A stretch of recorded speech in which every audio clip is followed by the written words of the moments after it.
దైవ మర్మములు. సహోదరుడు భక్తి సింగ్ గారి అనుభవంలో దేవుడు ఆయనకు బయలుపరిచిన దైవ మర్మములు. జనవరి 14.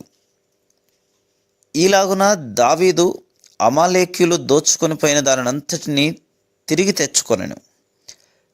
ఏదియు తక్కువ కాకుండా దావీదు సమస్తమును రక్షించెను. 1 సమూయేలు 30:18-19 మనము దేవుని యెడల తప్పిపోయి ఆయన చిత్తమునకు విరుద్ధమైన కార్యములు చేసినప్పుడు తప్పక శ్రమపడుదుము. అట్టి సందర్భం ఒకటి దావీదు జీవితంలో సంభవించినప్పుడు అతడు బుద్ధి తెచ్చుకొని దేవుని యొద్దకు తిరిగి వచ్చి ఆయన యొద్ద విచారించెను. తత్ఫలితముగా దావీదు సమస్తమును సంపాదించుకొనెను. దావీదు వలనే మనము కూడా ఎన్నో తప్పులు చేయుదుము.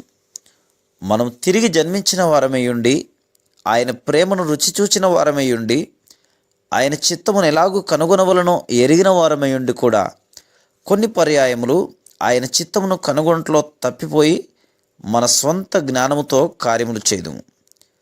నీవు తప్పిపోయినప్పుడు నీకు స్నేహితులుగా ఉన్నవారు కూడా నీకు విరోధులుగా లేవచ్చును. అయితే తిరిగి ప్రభునొద్దకు వచ్చి ఆయన చిత్తమును నెరవేర్చి నీవు ఆయన రక్తం ద్వారా కడగబడి క్షమించబడవచ్చును. ప్రభువు నీ తప్పిదమును క్షమించి ఉన్నాడని నీవు సంతోషించవచ్చును. ప్రభువు వలన మరల వాడబడవచ్చును. ఆయన సహవాసమును తిరిగి పొందుట వలనను ప్రార్థనకు జవాబు అనుగ్రహింపబడటం వలనను నీ హృదయము గొప్ప సంతోషముతో నింపబడును. Praise the lord.